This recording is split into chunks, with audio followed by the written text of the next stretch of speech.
Chapitre 23. Très jeune, je l'ai dit, grâce au Buffon de madame d'Harcourt, à la Bible de monsieur Collard et surtout aux bons soins de ma mère, j'avais appris à lire. De son côté, ma sœur, en pension à Paris, mais revenant aux vacances passer 6 semaines avec nous, avait complété mon éducation première en m'apprenant à écrire. À 5 ou 6 ans, je possédais donc ces 2 talents à un degré supérieur, ce qui me rendait d'une fatuité étrange. Je me vois encore en jaquette d'indienne, haut comme une botte à l'écuyère, ainsi que les Romains je n'ai quitté la robe prétexte qu'à 15 ans, je me vois encore me mêlant, plein de pédantisme, aux conversations des grandes personnes, et j'apportais le trésor d'éducation profane et sacrée que j'avais puisé dans la mythologie et dans la Bible, les notions d'histoire naturelle que je devais à monsieur de Buffon et à monsieur d'Audin, les connaissances géographiques que j'empruntais à Robinson Crusoé, et les idées sociales et politiques que j'avais apprises au sage Idoménée, fondateur de Salente. C'était surtout en mythologie que j'étais fort.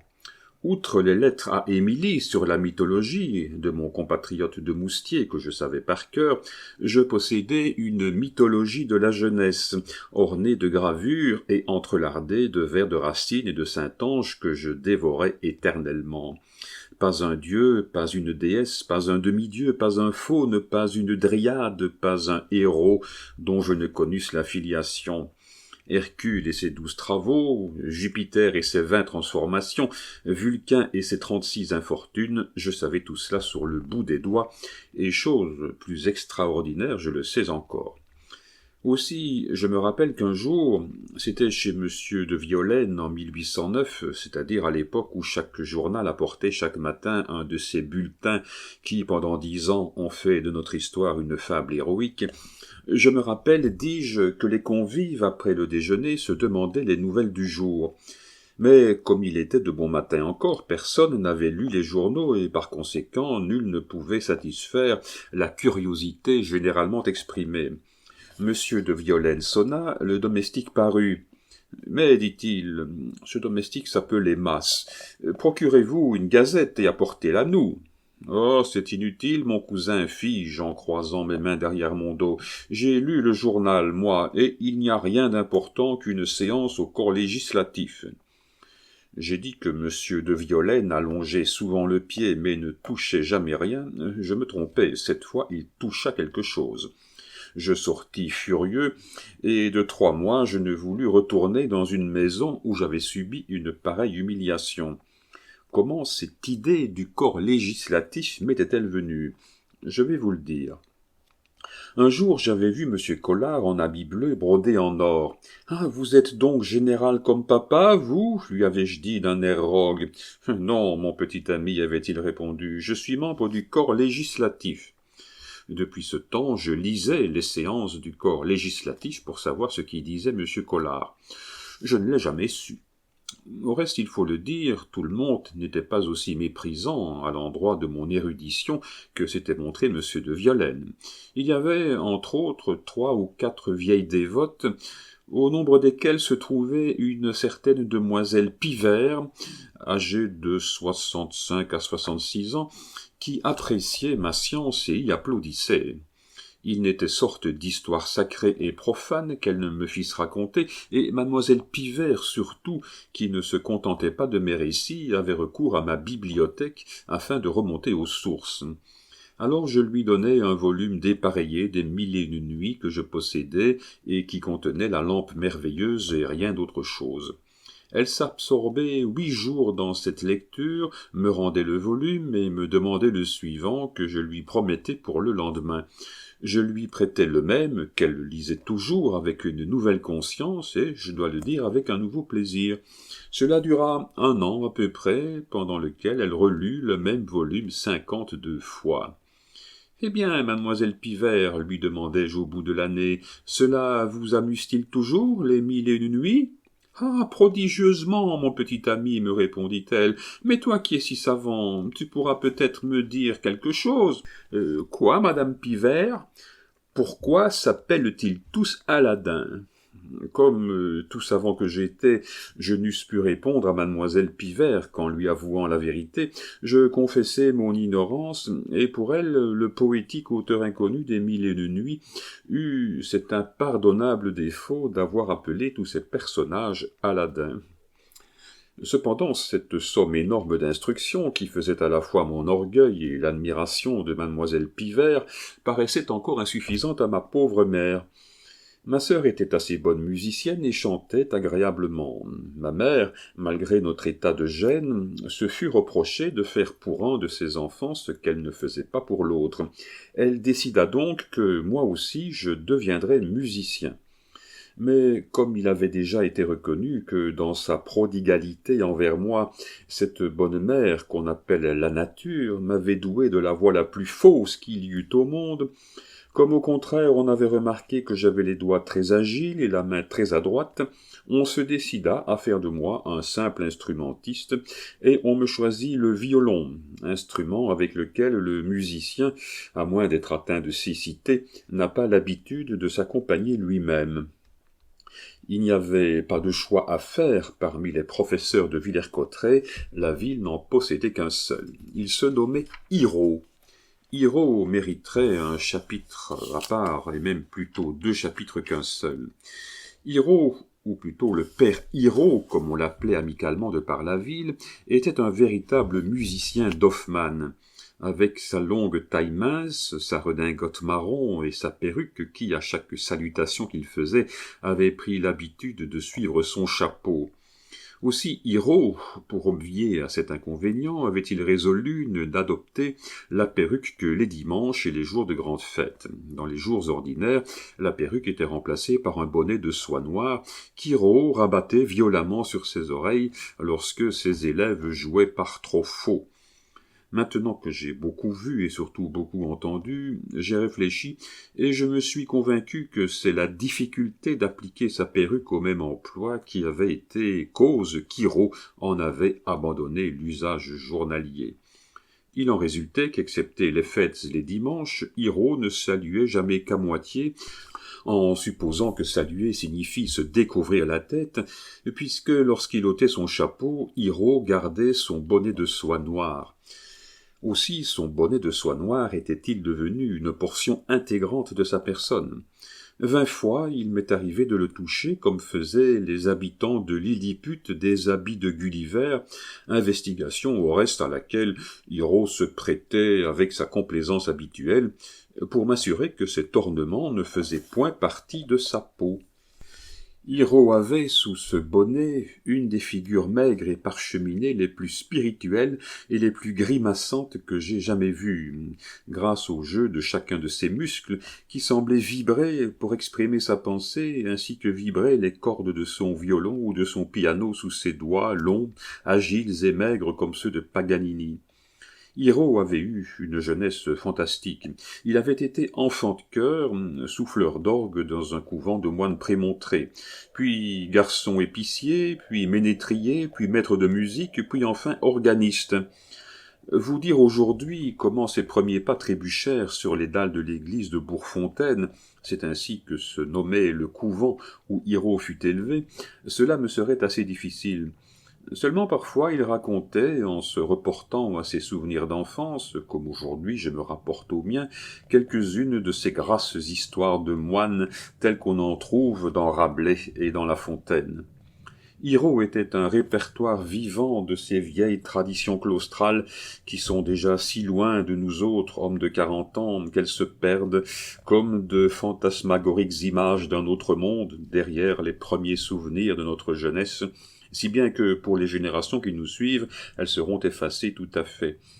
J'ai déclaré que je ne pouvais dire comment Hirault était entré au couvent de Bourgfontaine, mais je puis très bien dire comment il en était sorti. Hirault était poltron. Seulement il n'y avait pas moyen de lui faire un crime de sa poltronnerie, c'était son originalité. D'ailleurs il avait le bon esprit de s'en vanter comme un autre se fût vanté de sa bravoure. Or, il appartenait encore à cette bienheureuse époque où l'on faisait des farces, et il fut toute sa vie l'objet de facéties plus ou moins drôlatiques, dont quelques-unes faillirent tout simplement le mettre au tombeau. Ainsi que nous l'avons dit, ou si nous avons oublié de le dire ainsi que nous le disons, Hiro cumulait au couvent de Bourgfontaine les fonctions d'enfant de chœur et celles de souffleur d'orgue. En vertu de cette double qualité, il couchait dans la sacristie du couvent, et tous les soirs, pour se rendre à sa chambre, il était obligé de traverser l'église. C'était pour lui un moment de terreur quotidienne que de passer par cette grande nef avec ses arceaux, dont je n'ai vu moins que les ruines dans lesquelles je dénichais des corneilles avec le fils d'Hiro. Ces fenêtres gigantesques se découpant sur les dalles mortuaires qu'elles éclairaient du rayon tremblant et blafard de la lune, ces mystérieuses profondeurs où, même pendant le jour, habitait l'obscurité, tout cela prenait, par les nuits d'hiver surtout, quand la bise soufflait dans les grands arbres dépouillés, dont les branches sèches s'entrechoquaient comme les ossements d'un squelette, tandis que le vent traînait de longues plaintes dans les corridors de l'abbaye, tout cela prenait un caractère de funèbre menace, qui faisait courir des frissons glacés dans les veines du pauvre Hiro, habitué à voir la malice des hommes se mêler incessamment à la terrible majesté du lieu. Ce n'était point les moines qui tourmentaient Hiro, ce n'était point le prieur qui le tourmentait non plus. Le prieur aimait Hiro comme un enfant. C'était cette race moitié laïque, moitié religieuse, rattachant par un lien intermédiaire l'homme du ciel à l'homme de la terre, et qui fourmillait toujours dans les couvents. Au nombre des persécuteurs les plus acharnés d'Hiro étaient les frères Marmitons. Un jour du mois de novembre, le jour des morts, où une bière vide avait, comme d'habitude, été exposée toute la journée, recouverte du drap noir et argent, au milieu d'une forêt de cierges qui devait rester allumée toute la nuit, Hiro rentrait, plus effrayé encore, ce soir-là, de la lumière qu'il ne l'était d'ordinairement par l'obscurité.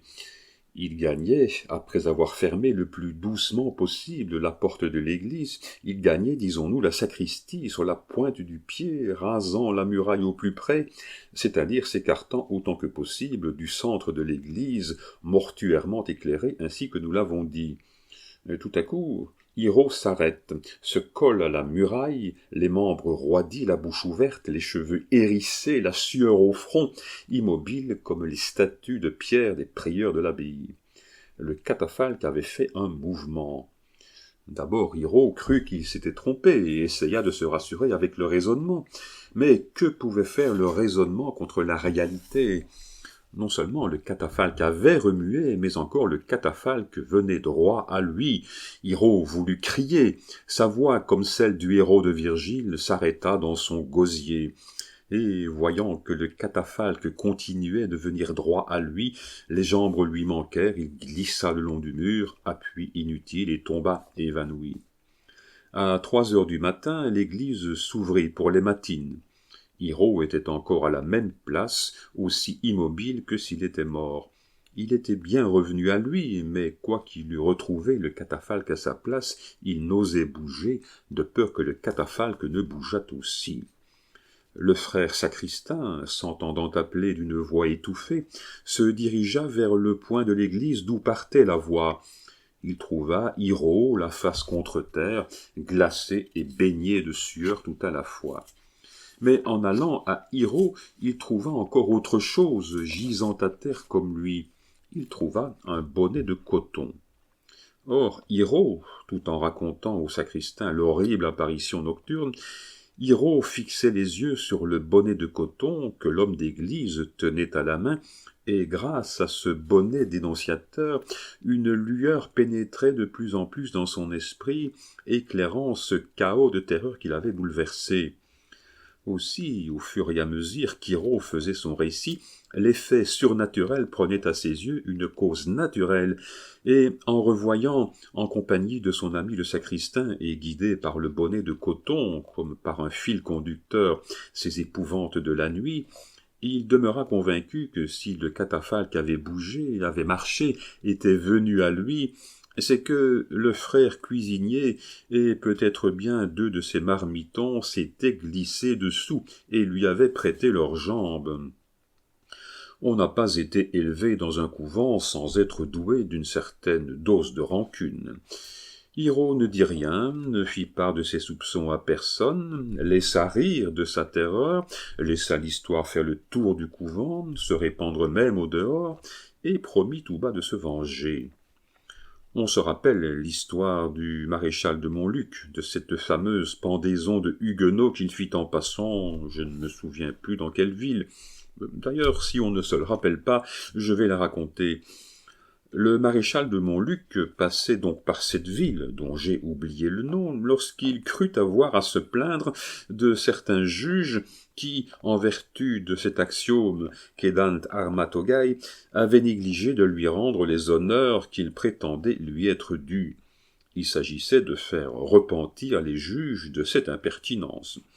Le maréchal s'informa de ce que les juges avaient à faire, et il apprit que le lendemain, il se promettait grand plaisir à juger une douzaine de huguenots qui avaient été pris les armes à la main et qui attendaient leur jugement dans les prisons de la ville. Aussitôt, le maréchal de Montluc, avec bonne escorte, se rend aux prisons, se les fait ouvrir, enfonce 12 clous dans les solives, y attache 12 cordes, et à ces 12 cordes pend les 12 huguenots. Et qui fut bien attrapé le lendemain, dit le maréchal dans ses mémoires, ce furent mes juges qui ne trouvèrent plus rien à juger. Hiro punit les cuisiniers à peu près de la même manière que le maréchal de Montluc avait puni les juges. Il se glissa dans la pharmacie du couvent, s'empara d'une copieuse dose de jalap et la mêla aux sauces du cuisinier.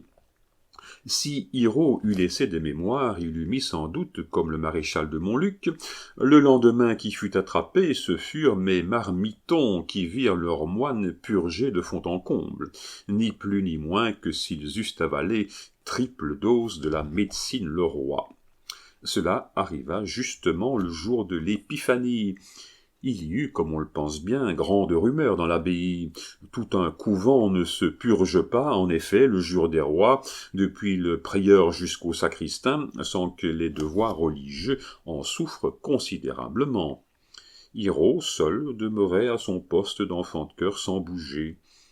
Ce fut justement cette sérénité de l'homme juste au milieu de l'ébranlement général du monde qui perdit Hiro. Proserpine trouva Ascalaphe pour déclarer qu'il lui avait vu manger 7 grains de grenade. Hiro eut son Ascalaphe et déclara l'avoir vu sortir le soir à la nuit tombante sur la pointe du pied de la pharmacie. Le dénonciateur était l'organiste du couvent. Cette dénonciation fut recueillie, et en rapprochant les faits, on ne douta point qu'Hiro ne fût le véritable coupable. On n'est pas élevé au couvent non plus sans apprendre à mentir un peu. Hiro nia, jura, protesta, mais cela ne fit que gâter son affaire, qui eût peut-être été améliorée par une sincère confession.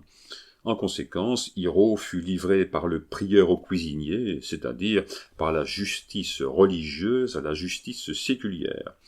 Le cuisinier condamna Hiro à une réclusion de 24 heures, accompagné d'un jeûne au pain et à l'eau, et pour être sûr que la punition ne serait point adoucie par quelque ami du condamné, il l'enferma dans la cave du couvent. Seulement le cuisinier avait oublié une chose, c'est que la cave était parfaitement garnie en vin, cidre, huile, vinaigre, eau-de-vie, rhum, etc., etc. Tous ces liquides étaient dans des barils symétriquement rangés, comme doivent l'être d'honnêtes barils dans une cave aussi bien tenue que l'est d'ordinaire une cave de Prémontré. Hiro alla à tous les barils et lâcha, les uns après les autres, tous les robinets, en disant à chaque tour de clé « Voilà le vin qui coule, voilà le cidre qui coule, voilà l'huile qui coule, voilà le rhum qui coule, etc., etc. » La revue était longue à passer, et comme Hiro faisait son énumération à haute voix, on entendait des cuisines comme une psalmodie que la distance ne permettait pas de saisir. Enfin, la rumeur continuant, le cuisinier s'en inquiéta et vint écouter à la porte. Il entendait les litanies d'Hiro. Il comprit avec terreur ce qui se passait. En un instant, la lampe fut allumée, la porte de la cave ouverte et le spectacle attendu dévoilé dans toute son horreur. Chaque futaille pissait à plein robinet la liqueur qu'elle avait dans le ventre, et le mélange de toutes ces liqueurs avait déjà produit une inondation de 6 pouces de hauteur et qui allait toujours croissant. Hiro, à cheval sur un foudre, calme comme le Bacchus indien, attendait philosophiquement que la marée l'atteignît. Cette fois, le crime était tellement patent, le coupable, au lieu de le nier, s'en vantait avec une telle impudence que le cuisinier ne crut pas avoir besoin d'en référer au prieur et décida qu'il se ferait justice tout seul. On commença par fermer les robinets, c'était le plus pressé. Puis on s'empara d'Hiro, qui ne fit aucune tentative pour fuir, puis on assembla le tribunal, qui se composa du frère cuisinier et des marmitons. Il fut décidé à l'unanimité qu'Hiro passerait par les verges. C'était un jugement sans appel et exécutoire à l'instant même. Aussi l'exécution eut-elle lieu incontinent, et malgré les cris du patient, dura-t-elle 10 minutes. Après quoi, le frère cuisinier, pour calmer la douleur et pour effacer les traces saignantes que l'exécution avait laissées, prit une poignée de poivre et saupoudra la partie endommagée. Hiro faillit en perdre les yeux. Cela semblera étrange au premier abord, et peut-être pourra-t-on croire que je déplace la question. Il n'en est point ainsi. Hiro pleurait, Hiro saignait. Les yeux et le derrière lui causaient une douleur presque égale. Hiro se frottait alternativement les yeux et le derrière, transportant, par ce double exercice, le poivre de son derrière à ses yeux. Il en résulta que l'inflammation gagnait rapidement, que plus Hiro frottait, plus elle devenait aiguë, et qu'il avait déjà les yeux gros comme des œufs, lorsqu'une âme charitable lui donna le conseil d'aller s'éteindre dans le lavoir du couvent. Hiro comprit la valeur du conseil, il y courut tout droit, et grâce à ce bain prolongé, adoucit un peu la cuisson qui le dévorait. Mais ce qu'il ne put éteindre, ce fut une fièvre brûlante qui le cloua pour 8 jours dans son lit. Le prieur sut sa maladie, se renseigna sur les causes de cette maladie et punit le cuisinier et ses marmitons. Hiro fut satisfait quant à eux, mais le véritable coupable aux yeux du patient échappait à la justice du prieur. Ce véritable coupable, c'était l'organiste qui l'avait dénoncé, trahissant ainsi la sainte fraternité de la musique, car Hiro, en sa qualité de souffleur d'orgue, se regardait déjà comme musicien. Il résolut de se venger de l'organiste. Hiro était mystérieux et profond comme les corridors de son cloître. Il renferma sa vengeance en lui-même, décidant qu'elle n'éclaterait que le jour de Pâques. Le jour de Pâques est une grande fête par toute la chrétienté. Ce jour-là, tous les paysans des environs venaient entendre la messe au couvent de Bourgfontaine. Il y avait donc triomphe pour tout le monde, triomphe pour le prieur qui la disait, pour les moines qui la chantaient, pour les enfants de chœur qui la servaient, pour l'organiste qui l'accompagnait et même pour Hiro qui la soufflait. La veille de Pâques, Hiro, avec un soin digne des plus grands éloges, monta, son plumeau à la main, à la tribune, et passa la journée à nettoyer l'orgue. Mais, contre toute attente, le lendemain, malgré les efforts du souffleur, malgré la dextérité du musicien, l'orgue ne rendit que des sons étouffés et plaintifs, qui non seulement n'accompagnaient pas, mais encore troublaient la messe. L'organiste avait beau pousser ou tirer, le hautbois était muet, la trompette était enrouée, et la voix humaine avait une extinction. Hiro, pendant que le malheureux musicien, ne sachant à qui s'en prendre, criait, jurait, frappait des doigts des poings du coude, Hiro soufflait dans la gravité d'Oculi. Oculi, on le sait, était fils de Saint-Éloi, et tirait la chaîne du soufflet, tandis que Saint-Éloi forgeait. Il y a même un cantique là-dessus. La messe n'était pas achevée, et qu'Hiro, malgré la peine qu'il avait prise et malgré la gravité qu'il avait conservée, était soupçonné d'être la cause de ce nouvel événement. Aussi, tandis qu'Hiro appuyait avec plus de vigueur que jamais sur le manche du soufflet devenu inutile, l'organiste se leva-t-il et, allant à la porte de la tribune, la ferma-t-il à double tour et en mit-il la clé dans sa poche. Hiro vit à l'instant même ce qui se préparait. « Ce n'est pas moi, monsieur l'organiste !» s'écria-t-il en lâchant pour la première fois son soufflet. « Ce n'est pas moi !»« C'est ce que nous allons voir !» répondit l'organiste furieux, et il commença à démonter son orgue. « Oh, dit-il, voilà une voix humaine qui sent bien mauvais de la bouche. » L'organiste n'eut pas besoin d'aller plus loin. Le mystère d'iniquité était découvert.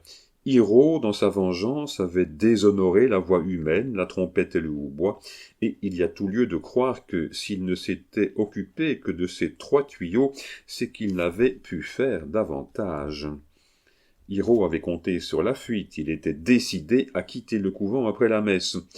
Seulement, il n'avait pas pensé que la lumière se ferait si vite.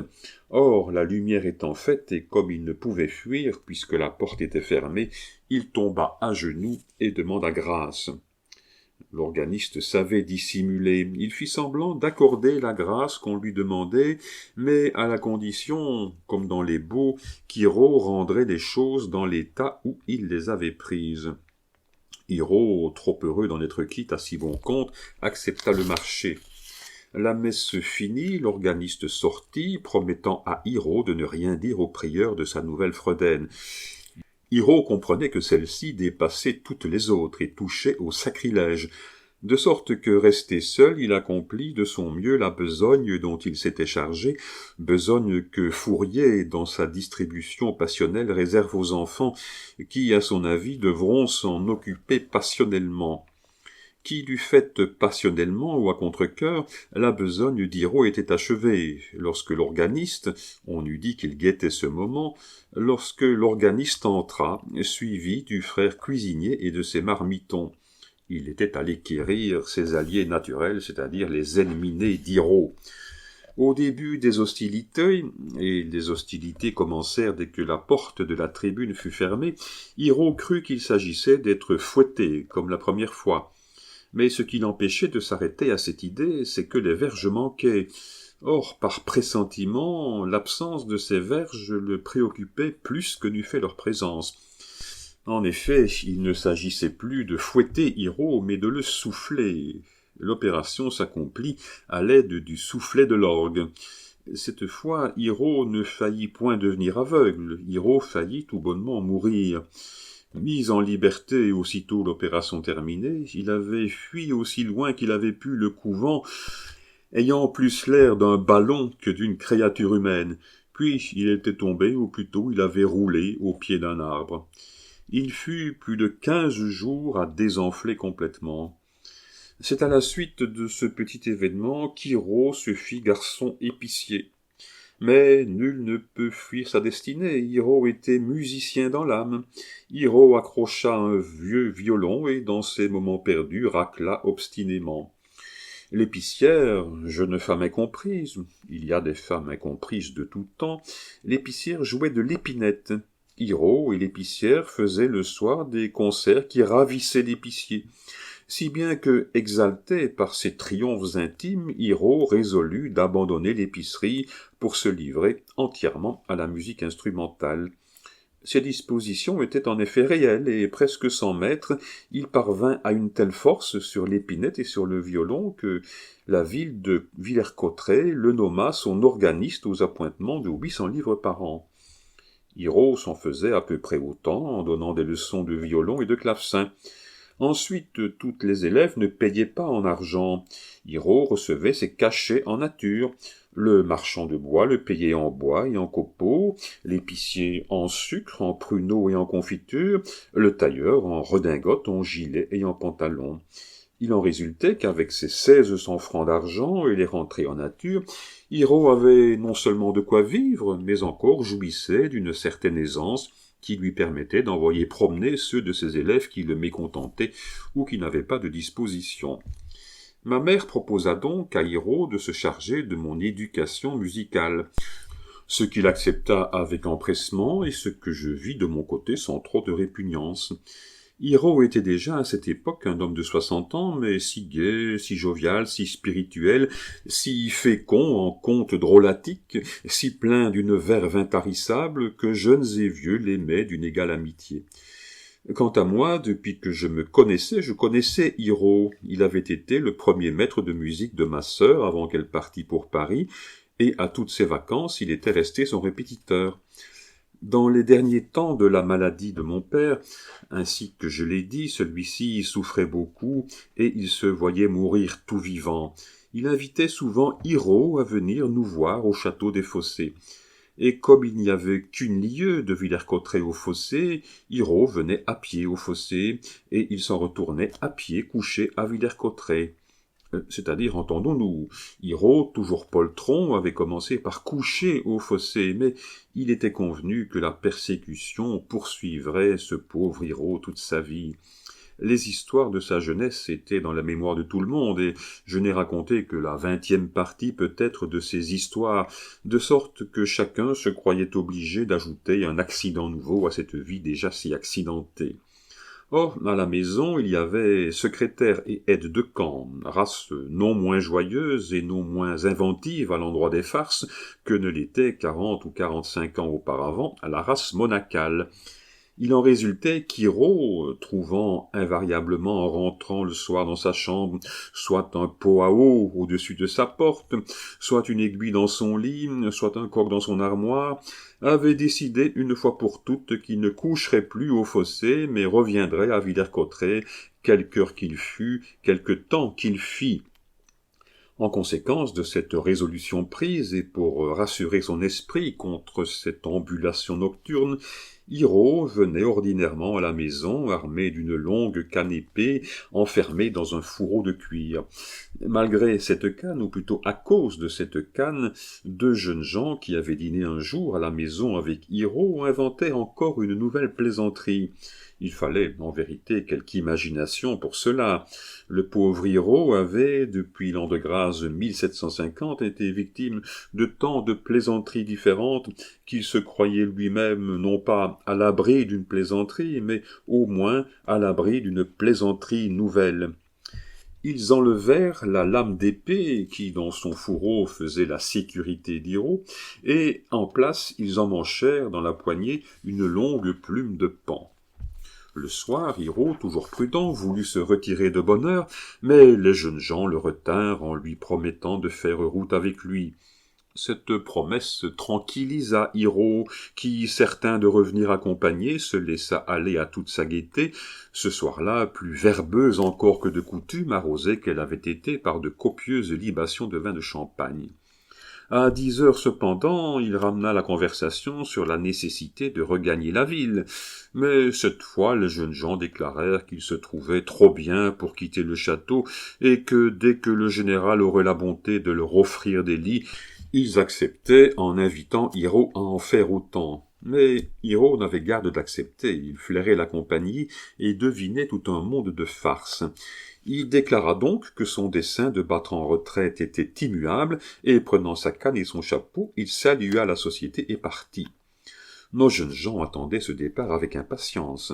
À peine la grande porte du château se fut-elle refermée sur le voyageur nocturne qu'ils sortirent par la petite porte et, en le devançant à l'aide d'un chemin de traverse, allèrent s'embusquer au coin de la forêt. Il faisait un clair de lune magnifique. Suivant l'habitude des gens qui ont peur, Hirault chantait, mais pour faire foi de ses habitudes pacifiques, au lieu de chanter quelques joyeuses chansons ou quelques vaillants hymnes de guerre, Hirault chantait le chant grégorien. Et tout à coup, deux hommes masqués débouchent du bois, lui sautent au collet et lui demandent la bourse ou la vie. Or, il n'y a rien de plus dangereux qu'un poltron qui se fâche. Il paraît qu'Hirault avait quelque chose dans sa bourse et tenait à la vie, car pour toute réponse, il fit un pas en arrière et tira son épée. Il y avait de quoi désarçonner Roland et les 11 pairs de Charlemagne. Hirault trouva ce que ni les uns ni les autres de ces preux paladins n'eussent certainement pas trouvé. « Vous voyez bien, mes amis, dit Hirault en montrant la plume de paon à ceux qui l'attaquaient, vous voyez bien que je ne voulais pas vous faire du mal. » Il n'y avait pas moyen de tenir à une pareille bonhomie. Les éclats de rire succédèrent aux menaces, les masques tombèrent, et après qu'on eut donné aux jambes d'Hirault le temps de se remettre, tous trois revinrent amicalement à la ville, et Hirault conta une aventure de plus sur ses tablettes. Hirault m'avait tant fait rire dans ma jeunesse, j'aimais tant Hirault que ma sympathie pour le musicien l'emportant sur mon antipathie pour la musique, je me décidai à prendre des leçons de violon. Mais j'exigeais que l'on m'achetât un violon à Paris, ceux qui étaient à vendre chez les marchands du bric-à-brac de Villers-Cotterêts, ne satisfaisant pas suffisamment mon amour-propre. On en passa par où je voulais, c'était assez l'habitude de ma mère. Il fut décidé qu'Hiro, à son prochain voyage à Paris, achèterait un violon, et qu'aussitôt son retour, mon éducation musicale commencerait. Mais quand aurait lieu ce voyage? C'était bien un peu sur une remise aux calendes grecques que j'avais compté. Pas du tout. Le hasard, ou plutôt une nouvelle farce dont Hiro fut victime, en décida autrement. À la suite d'un dîner qu'Hiro avait fait avec quelques amis, et entre autres avec ses deux amis intimes, Mussard et Duet, nous consignons ici les noms pour les retrouver plus tard, le voyage d'Hiro à Paris fut décidé. Seulement, il avait été décidé dans des conditions toutes drôlatiques. On dînait chez un nommé Hutin, chez lequel s'arrêtaient les diligences qui vont de Laon à Paris. On avait grisé Hiro. Hiro ne savait plus ni ce qu'on disait ni ce qu'on faisait. On déshabilla Hiro et, avec son caleçon et sa chemise seulement, on le fourra sous l'impériale de la diligence au milieu des malles, des porte-manteaux et des cartons. Il va sans dire qu'on ne lui laissa pas un denier sur lui. Où eût été la farce si Hiro avait eu de l'argent? Hiro se réveilla à Paris. Le conducteur ignorait parfaitement la plaisanterie. Il fut donc aussi étonné de trouver Hiro là qu'Hiro l'était de s'y trouver lui-même. Hiro fut d'abord assez embarrassé de se trouver en caleçon et en chemise dans la cour des diligences, mais comme il était homme de ressources, il se souvint d'un neveu nommé Camusat, excellent et brave garçon, qui a été et qui est depuis encore mon ami. Il fit approcher un fiacre, s'y enferma et cria par la portière « Monsieur Camusat, à la râpée !» Hiro savait une chose que je ne sais pas, ce qui fait qu'à sa place j'eusse été fort embarrassé, il savait l'adresse de Camusat, de sorte qu'il descendit tout droit chez lui. Camusat était long et mince comme son oncle, il lui donna une redingote, un gilet et un pantalon. Et puis en outre, il lui prêta 20 francs pour m'acheter un violon et 15 francs pour revenir. Avec ces 15 francs, Hiro m'apporta un violon un peu raccommodé aux manches, mais assez sain dans tous ses organes essentiels. Des aventures d'Hiro, je ferais tout un livre, et si je voulais un livre bien autrement amusant que beaucoup de livres que je connais, mais je me bornerai à la dernière et à la plus triste de ces aventures. C'est qu'au bout de 3 ans de leçons chez Hiro, je ne savais pas encore mettre mon violon d'accord. En reconnaissant chez moi pour la musique cette phénoménale antipathie, Hiro déclara à ma pauvre mère désolée que ce serait lui voler son argent que de tenter plus longtemps de faire de moi un musicien. Je renonçai donc au violon. Pauvre Hiro, après cette vie si agitée, il dort aujourd'hui du paisible sommeil de la mort dans ce charmant cimetière de Villers-Cotterêts, plein d'arbres verts, de saules pleureurs et de fleurs épanouies.